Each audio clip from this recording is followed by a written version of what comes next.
오늘 말씀의 제목은 이웃과 동행하는 교회 이렇게 정했습니다. 우리가 잘 아는 축구 국가대표 이영표 선수가 몇 년 전에 책을 한 권 썼습니다. 그리고 그 책이 회자되었던 적이 있습니다. 그 책 가운데 있는 내용입니다. 이영표 선수가 처음 교회 출석하고 성경 공부를 하면서 하나님을 이렇게 알아가는 과정 속에서 수많은 질문과 풀리지 않은 의문이 있었다고 합니다. 그 중에서도 이 부와 가난에 대해서 하나님은 과연 공평하신 분인가? 이런 의구심이 머리를 떠나지 않았다고 합니다. 솔직히 말해서 이영표 선수의 눈에 비친 세상은 공평하지 않았습니다.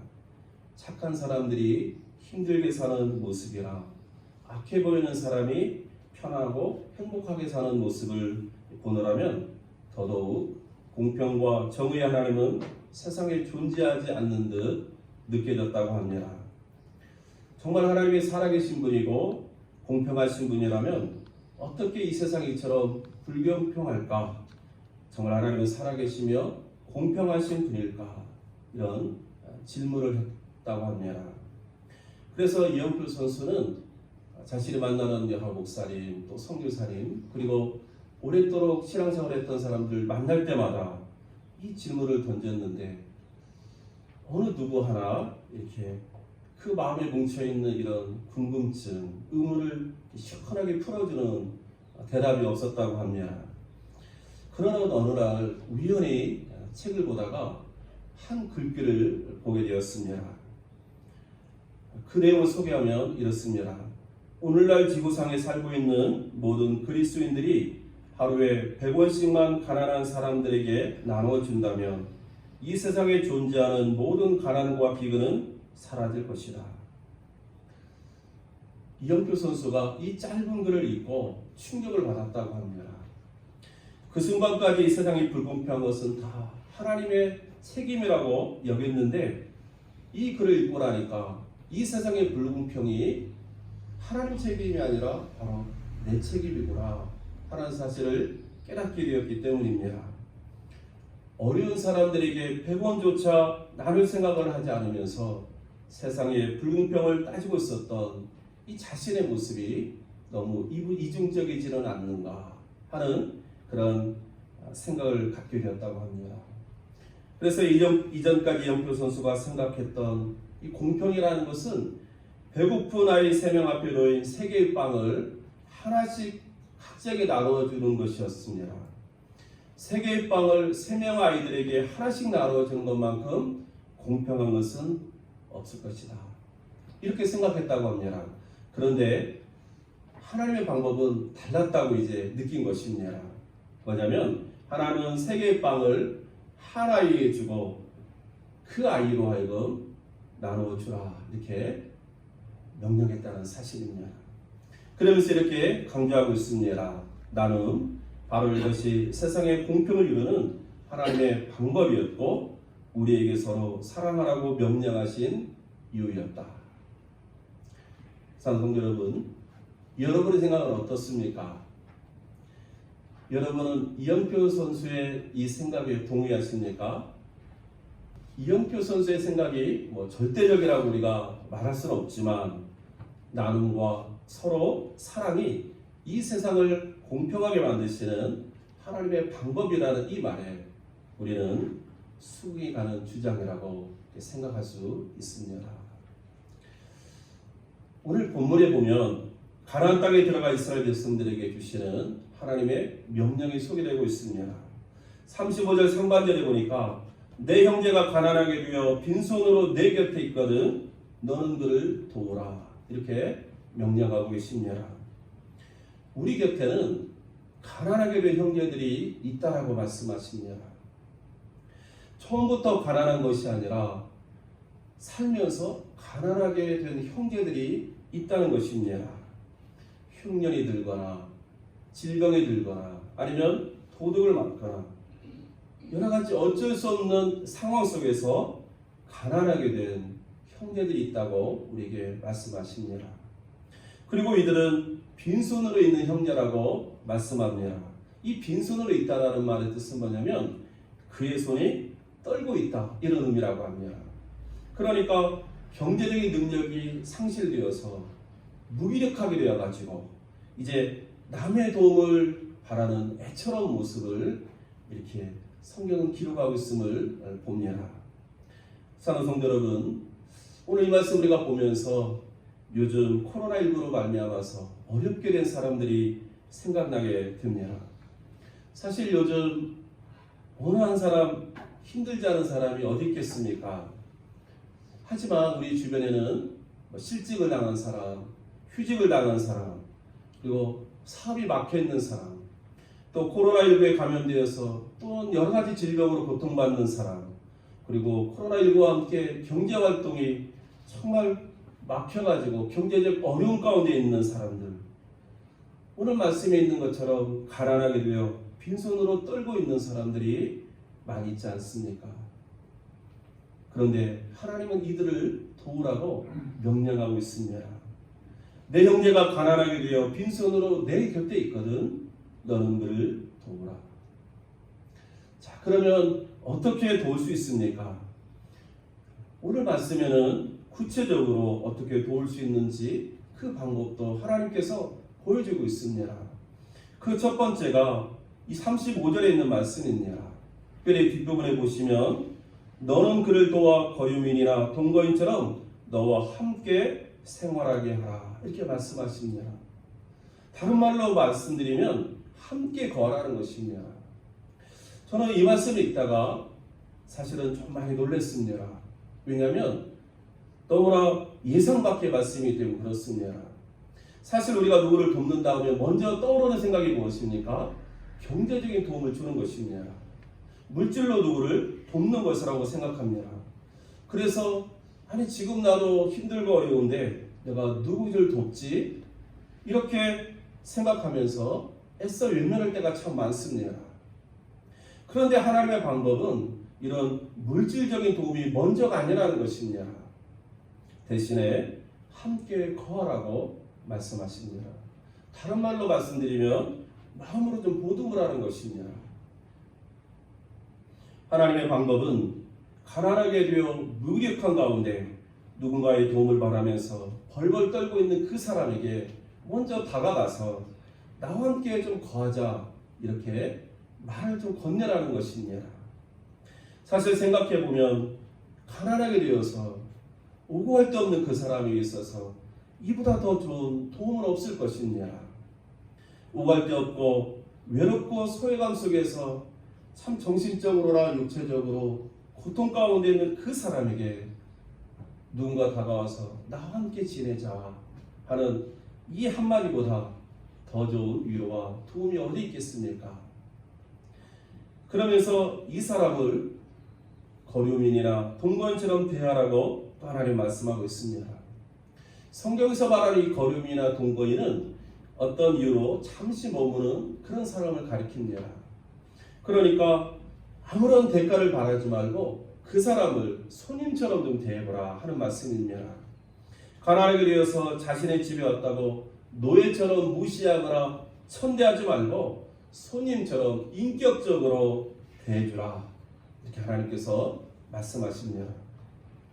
사랑하는 성도 여러분, 우리는 이런 하나님의 말씀 속에서 하나님의 어떤 분이신지를 깨닫게 됩니다. 하나님은 참으로 자비롭고 은혜롭고 사랑과 긍휼이 풍성하신 하나님이구나 하는 것을 우리가 이 말씀을 통해서 깨닫게 됩니다. 이런 하나님의 말씀 속에서 가난하게 되어 빈손으로 떨고 있는 그 자녀를 향한 아버지 하나님의 마음을 우리가 조금이라도 느낄 수 있는 것이냐. 어쩌면 저와 여러분도 이런 하나님의 도우심으로 오늘 여기까지 이른 건 아니겠습니까? 돌이켜보면 저와 여러분도 외롭고 슬플 때가 있었고 가난하고 병든 때가 있었고 절망과 탄식 속에서 신음하고 있을 때가 있었습니다. 그때 하나님께서 우리를 외면하거나 버리지 않으셨고 우리를 멀리하지 아니하시고 오히려 우리에게 다가오셔서 우리를 그 아버지의 품에 품어주시고 또 우리와 함께 거하여 주시고 우리에게 다시 힘을 불어넣어 주신 그 하나님, 바로 그분이 우리가 믿는 하나님이 아닙니까? 저는 오늘 이 말씀을 전하면서 다시 한번 하나님의 은혜와 사랑에 감사할 뿐이다 하는 것을 고백할 수밖에 없습니다. 두 번째로 오늘 37절에 보니까 이 가난하게 된 사람을 어떻게 도와야 될까? 하나님께서 보여주는 두 번째 방법이 있다면 그것은 바로 필요한 것을 공급하라는 것입니다. 37절에 보니까 너는 그에게 이자를 위하여 돈을 구워주지 말고 이익을 위하여 내 양식을 구워주지 말아라 말씀하고 있습니다. 돈이 필요하면 돈을 좀 구워줘라. 양식이 필요한 사람이 있으면 양식을 좀 구워줘라. 하지만 이자를 위하여서 이익을 위하여서는 구워주지 말아라 이렇게 또 말씀하십니다. 여러분 이 이자를 위하여는 그 물어 뜯는 것처럼 이런 의미입니다. 그래서 어떤 지나친 이자나 고리대금 이런 것들을 가리킵니다. 그리고 이익을 위하여는 이렇게 재산을 증식할 목적으로 이런 의미를 담고 있습니다. 그러니까 하나님께서 지금 하시는 말씀의 뜻은 뭐냐면 어려움에 빠진 사람의 약점을 이용해서 내 자신의 이익을 추구하지 말아라 하는 것입니다. 좀 더 나가면 받을 생각하지 말고 그냥 아낌없이 필요한 것을 좀 공급해라 이런 뜻을 담고 있습니다. 이것이 바로 하나님의 뜻이라고 우리에게 가르쳐 주십니다. 그런데 혹시 우리 가운데는 이 말씀을 듣는 가운데 이 마음에 동의가 되지 않는 분도 있을 것입니다. 아니 우리 시대에 좀 잘 맞지 않고 동떨어진 이야기라고 생각하는 분도 있을지 모르겠습니다. 어떻게 아무 대가 없이 돈을 빌려주고 양식을 구워줄 수 있을까? 맞습니다. 요즘 우리 시대의 정서와는 잘 맞지 않는 말씀입니다. 저 역시 어떻게 이렇게 할 수 있을까? 왜 이렇게 해야 되지? 하면서 오늘 말씀을 저도 묵상했습니다. 그런데 하나님은 왜 우리가 이렇게 해야 되는지 그 이유를 오늘 본문에서 말씀해 주고 있습니다. 그 첫 번째가 뭐냐면 하나님을 경외함으로 이렇게 하라고 우리에게 가르쳐 주고 있다는 사실입니다. 오늘 36절에 보면 너는 그에게 이자를 받지 말고 내 하나님을 경외하며 내 형제로 너와 함께 생활하게 하라 말씀하고 있습니다. 가난하게 되어서 빈손으로 벌벌 떨고 있는 형제에게 나와 함께 있게 하고 또 필요한 것을 아무 대가 없이 공급해 줘야 되는 이유가 있다면 바로 이것이 하나님을 경외하는 길이기 때문이라고 우리에게 말씀하고 있습니다. 분명히 이것은 세상의 길입니다. 그러나 하나님은 우리로 하여금 세상의 길이 아닌 하나님을 경외하는 길로 나아가라고 우리에게 말씀하고 있는 것입니다. 그런 의미에서 여러분 우리가 하나님을 경외한다는 것은 어려운 이웃을 외면하거나 어려운 이웃에게 무관심하는 것이 아니라 바로 이 하나님의 명령을 따라서 어려운 이웃을 위해서 희생하며 돕는 것이라고 우리에게 말씀하고 있습니다. 얼마 전 우리가 함께 나눴던 말씀이 생각났습니다. 미가서 6장 6절 이하로 내가 무엇을 가지고 여호와 앞에 나아가며 높으신 하나님께 경배할까? 사람아 주께서 선한 것이 무엇임을 내게 보이셨나니 여호와께서 내게 구하시는 것은 오직 정의를 행하며 인자를 사랑하며 겸손하게 내 하나님과 함께 행하는 것이 아니냐 이렇게 말씀하고 있습니다. 여기서 인자를 사랑한다는 것이 바로 자비를 사랑한다는 것입니다. 긍휼의 마음을 품고 사랑하는 것을 의미합니다. 또 이사야 58장 6절에 보시면 내가 기뻐하는 음식은 흉악의 결박을 풀어주며 멍에의 줄을 끌어주며 압제당하는 자를 자유하게 하며 모든 멍에를 꺾는 것이 아니겠느냐. 또 줄인 자에게 내 양식을 나누어주며 유리하는 빈민을 집에 들이며 헐벗은 자를 보면 입히며 또 내 골육을 피하여 스스로 숨지 아니하는 것이 아니겠느냐. 이렇게 말씀하고 있습니다. 진정한 금식은 이렇게 어려운 가운데 있는 사람과 나누고 함께하는 것이라고, 그들을 피하여 숨지 않는 것이라고 하나님은 말씀해 주고 있습니다. 그리고 이렇게 하는 자에게는 내 빛이 새벽같이 비칠 것이며 내 치유가 급속할 것이며 내 공의가 내 앞에 행하고 여호와의 영광이 내 뒤에 호유하리니 내가 부를 때에는 나 여호와가 응답하겠고 내가 부르짖을 때에는 내가 여기 있다 하리라. 이렇게 약속도 해주고 있습니다. 그래서 야고보서 1장 27절에도 보면 하나님 아버지 앞에서 정결하고 더러움이 없는 경건은 곧 고아와 과부를 그 환난 중에 돌보고 또 자기를 지켜 세속에 물들지 아니하는 그것이라고 우리에게 말씀해 주고 있습니다. 사랑하는 성도 여러분, 오늘날 우리 시대를 살아가는 교회와 우리 성도님들이 깊이 생각해야 될 말씀이라고 생각이 됩니다. 하나님을 경외하는 것은 여러 가지 말씀을 통해 볼 때에 우리 곁에 있는 어려운 이웃을 돕는 것과 무관치 않음을 우리들에게 말씀하고 있기 때문에 그렇습니다. 두 번째로 우리가 왜 이렇게 해야 되는지 그 이유를 말씀하고 있는데 그것이 바로 38절에 있는 말씀입니다. 오늘 38절에 보면 나는 너희 하나님이 되며 또 가나안 땅을 너희에게 주려고 애굽 땅에서 너희를 인도하여 낸 너희 하나님 여호와라고 말씀하고 있습니다. 노예 가운데 있었던 이스라엘 백성들이 애굽 땅에서 벗어나서 출애굽한 사건은 이스라엘 백성들의 능력이 아니라 오직 하나님의 전적인 은혜였습니다. 또한 하나님께서 앞으로 주실 가나안 땅에 들어가서 그 땅을 차지하는 것도 아무런 대가 없이 하나님께서 은혜로 주신 땅이었습니다. 하나님이 이러한 두 가지 사실을 상기시키시면서 너희가 하나님께 값없이 받았으니 어려운 형제들 대가 없이 도우라고 명령하고 계시는 것입니다. 그런 의미에서 두 번째로 우리가 하나님의 명령에 순종함으로 어려운 형제를 도울 수 있는 것은 바로 은혜의식 때문에 그렇습니다. 은혜의식. 우리가 하나님께 받은 은혜에 대한 그 감사의 고백으로 우리가 그렇게 그 하나님의 명령을 따라 살아야 될 것을 우리에게 말씀해 주십니다. 사랑하는 성도 여러분, 우리 역시 어려울 때가 있었지 않습니까?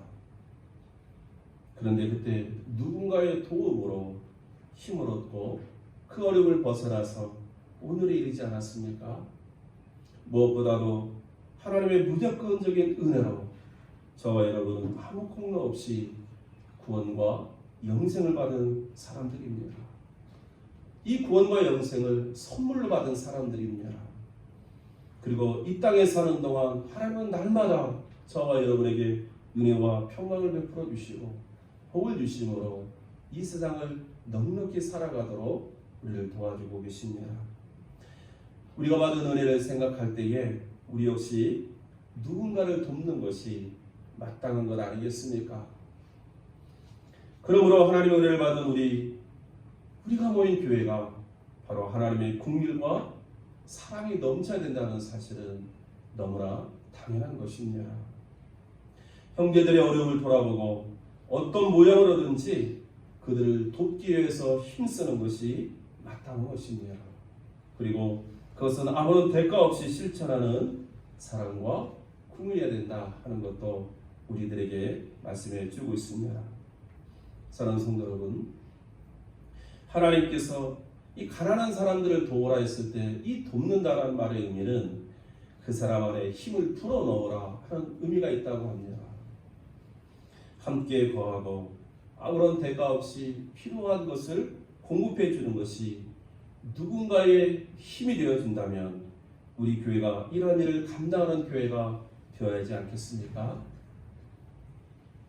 이웃과 동행하는 교회가 되는 것은 이것이 바로 하나님을 경외하는 길이고 또 하나님께 받은 은혜에 보답하는 길이라는 사실을 우리 말씀을 통해서 다시 한번 마음에 둘 수 있는 저와 여러분들 수 있기를 주의 이름으로 축복합니다. 그러므로 값없이 받았으니 값없이 도움을 주라는 이 하나님의 명령 앞에서 우리가 늘 기억해야 될 것이 있다면 바로 하나님을 경외하는 마음과 또 은혜의식을 가지고 살아가는 삶이 되는 줄로 믿습니다. 얼마 전에 있었던 이야기입니다. 우리 교회를 이렇게 돌아보면 이 지역 사회에 여러 가지 어려운 점이 있겠지만 제 눈에 보여지는 것 중에 하나가 이 주차장 문제입니다. 주택가가 많은 데 비해서 주차 공간이 없다 보니까 이 밤마다 이 차 댈 데가 없어가지고 주차 전쟁인 것을 이렇게 보게 됩니다. 근데 이제 우리 교회에 정문 바로 나가면 거기로 이렇게 거주자 우선 주차 공간이 있는데 제가 이렇게 알아보니까 이렇게 몇 개월마다 이렇게 바뀐 것 같습니다. 늘 되던 분이 어느 날 저에게 이렇게 쭈뼛쭈뼛 한번 다가오는 거예요. 사실 금요일마다 청소할 때마다 그분이 마침 들어오는 시간이 되어서 이렇게 얼굴을 보고 인사를 나누었는데 언제부턴가 이 지역 그 주차 공간 주변이 깨끗하게 되어가지고 자기는 한 번도 나와서 이렇게 쓸지 못하는데 교회가 이렇게 청소해도 고맙다고 인사를 서로 나눈 적이 있는데 그날 이렇게 제가 청소하고 갔는데 저한테 다가오는 것입니다. 그러면서 이렇게 주저주저하면서 어렵게 이야기를 꺼내는 거예요. 그래서 뭐냐 그랬더니 자기가 늘 차를 좀 대야 되는데 이번에는 이 추첨이 안 돼가지고 차댈 공간이 없다는 것입니다. 그러니 이 교회 좀 주차장에다가 이 차를 좀 대면 안 되겠냐 이 이야기를 아주 조심스럽게 꺼내더라고요. 근데 사실 이분뿐만 아니라 여러분들로부터 전화를 받습니다. 차를 새로 샀는데 차 댈 데가 없으니 좀 유료라도 돈을 좀 내고라도 주차하고 싶다 할 수 있느냐, 아니면 무단으로 주차한 분도 참 많이 계시고 그래서 일부러 좀 놔둘 때도 있습니다. 그래서 제가 이번에 이런 그 요청을 받고 제가 이렇게 설명을 드렸습니다. 우리 교회가 이 주차장만 넓은 것처럼 보이지만 이 가운데 경계선으로 좌편은 빌라고 우편이 우리 교회인데 이 좌편에 있는 빌라분들이 차를 이렇게 2대 이상 대버리면 우리가 들어갈 수 있는 공간이 좁아가지고 선임차가 아래에 있거나 밖에 있을 때 다른 차 때문에 이렇게 못 나올 수도 있습니다. 그러나 이런 것들을 감안해가지고 다시금 좀 주차 공간이 생길 동안 잠깐 두는 것을 허락을 하겠습니다. 양해를 하겠습니다. 대신에 키를 정해 주시면 제가 필요할 때만 움직이겠습니다. 해서 이렇게 이야기 일단하게 됐어요. 그런데 바로 얼마 뒤에 그분한테서 이렇게 문자가 왔습니다. 저한테. 제가 그 문자를 이렇게 한번 읽어드릴게요. 안녕하세요. 좀 전에 주차 양해를 구했던 화물차 주인입니다. 망설이다가 여쭈었는데 허락해 주셔서 감사합니다. 여러분 짧은 이 한 그 말이지만 이분의 마음이 느껴지지 않습니까? 망설이다가 있었다는 거예요. 그래서 제가 이렇게 답변했습니다. 네, 이렇게 문자 주셔서 감사합니다. 좋은 이웃으로 지냈으면 좋겠습니다. 여러분 어떻게 답변 잘했습니까? 좋은 이웃으로 서로 좀 잘 지냈으면 좋겠다 하는 마음을 담아서 저도 간단히 인사를 드렸습니다. 사랑하는 성도 여러분, 우리 교회 주보에는 우리 교회를 이렇게 소개하고 있습니다. 영평교회는 대한예수장로회에 속속된 건강한 교회로 친히 교회의 모퉁이돌이 되신 예수 그리스도를 교회의 머리로 삼아 성령님 안에서 하나님의 거룩한 교회가 되고 하나님이 사랑하시는 세상의 좋은 이웃이 되기 위해 예배하고 배우고 섬기며 함께 지어져가는 작은 교회입니다. 여러분은 이 글을 얼마나 읽으셨고 어떤 관심을 갖는지 모르지만 세상에 존재하는 하나님의 교회는 하나님이 사랑하시는 이 세상에 좋은 이웃이 되어야 되는 줄로 믿습니다. 저는 우리 영평교회가 이 지역 주민들에게 좋은 이웃이 되는 그런 교회로 자리하기를 원합니다. 사랑하는 성도 여러분, 우리가 모든 것을 다 할 수는 없습니다. 하지만 우리가 할 수 있는 작은 것부터 이렇게 우리의 것을 나눔으로 어려운 이웃에게 힘을 불어넣어주는 좋은 이웃이 되고자 한다면 언젠가는 이웃과 동행하는 교회가 될 수 있지 않겠습니까? 하나님을 경외함으로 그리고 받은 은혜를 기억하면서 은혜의식을 가지고 이웃과 동행하는 교회로 나아갈 수 있기를 주의 이름으로 축복합니다. 함께 기도하겠습니다.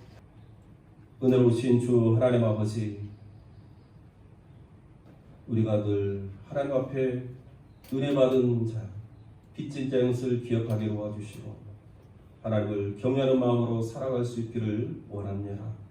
오늘 우리에게 주신 이 하나님의 말씀을 우리 마음에 담고 우리 주위에 가난하게 된 형제, 어렵게 된 형제를 보게 될 때에 다가가서 마음을 함께 나누고 필요한 것을 공급할 수 있는 그런 성도와 교회 될 수 있도록 우리를 사용하여 주옵소서.